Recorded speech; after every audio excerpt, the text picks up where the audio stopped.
अपने book increase your financial IQ में Robert T Kiyosaki का मानना है कि the first most important IQ is the educational IQ. शैक्षणिक बुद्धि सबसे ज्यादा बड़ी बुद्धि मानी जाती है।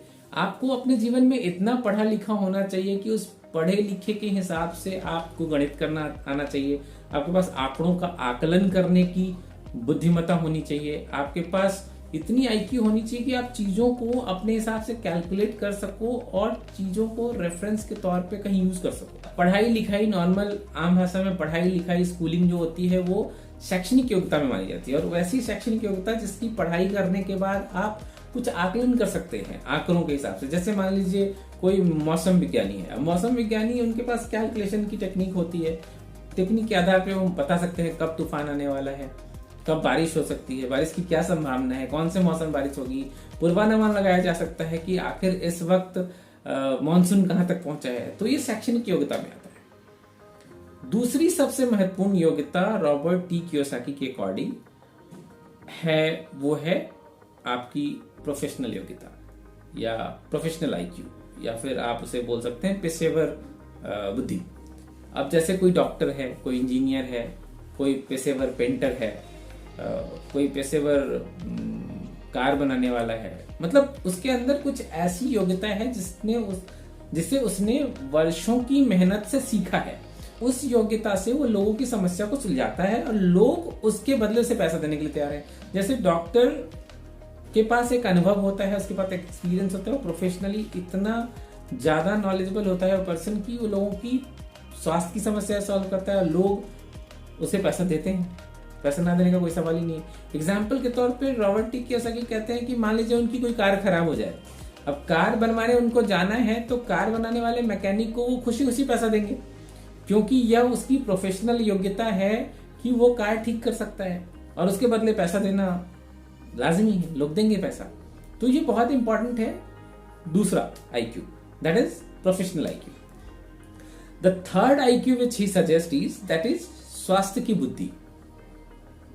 आपका स्वास्थ्य उचित होना, अच्छा होना बहुत जरूरी है। हालांकि स्वास्थ्य की बुद्धि और पैसे की बुद्धि यानी वित्तीय बुद्धि दोनों आपस में काफी जुड़े हुए हैं। आज के डेट में बहुत सारे ऐसे खाने पीने की चीजें हैं जो हमारे स्वास्थ्य को खराब करने के लिए एकदम आगे फ्रंट पे खड़े हैं।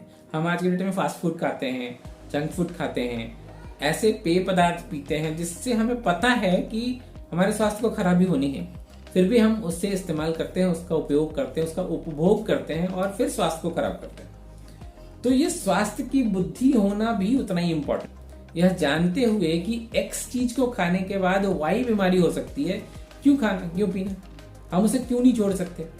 तो ये बुद्धि डेवलप करना बहुत इंपॉर्टेंट है, स्वास्थ्य की बुद्धि। तो 3 बुद्धियों की हमने बात करी। पहली बुद्धि शैक्षणिक बुद्धि यानी educational IQ. The second IQ is our professional IQ and the third is our health related IQ, हमारे स्वास्थ्य की बुद्धि। एंड इन तीनों बुद्धि पे अगर हमने कमांड कर लिया तो then fourth important IQ is that is which is we are discussing, that is financial IQ यानी वित्तीय बुद्धि। अब वित्तीय बुद्धि कैसे इंपॉर्टेंट है और किसके लिए इंपॉर्टेंट है। अब देखिए वित्तीय बुद्धि के बारे में रॉबर्ट टी कियोसाकी कहते हैं कि ये सबके लिए इंपॉर्टेंट नहीं है। अब सबके लिए कैसे इंपॉर्टेंट नहीं है, अब मान लीजिए कि आप एक गवर्नमेंट जॉब में हैं और एक ऐसी जॉब में हैं, एक ऐसे ऑर्गेनाइजेशन के साथ काम करते हैं जो आपकी सारी सुविधाओं का ध्यान रखता है। उसने आपको क्वार्टर दे रखा है रहने के लिए, रिटायरमेंट पेंशन के लिए आपका पैसा कटता है और रिटायरमेंट जब आप होंगे तो एक बड़ी राशि आपको मिलेगी या फिर पेंशन के रूप में आपको पैसा मिलता रहेगा। आपके स्वास्थ्य का बीमा करवा रखा है कंपनी ने कि अगर आप बीमार होते हैं तो वो बीमा की कंपनी जो होगी वो उस बात का ध्यान रखेगी कि आप बीमार ना हो, और बीमार होते हैं तो उसके लिए जो पैसे खर्च होंगे वो खर्च तय करेगी।